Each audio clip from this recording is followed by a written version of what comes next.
बिहार के दरभंगा जिले में खुला वाव वाटर पार्क, जहां लोग वाटर पार्क का आनंद उठा सकते हैं। ये वाटर पार्क खुलने से लोगों को अब बाहर जाने की जरूरत नहीं पड़ेगी।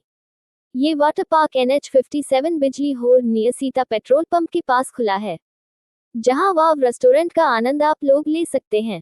वाटर पार्क का उद्घाटन आज किया गया। बिहार के लोगों के लिए यह वाटर पार्क गोवा के वाटर पार्क से कम नहीं होगा और यहाँ पर आपको सभी सुविधाएं मिलेंगी।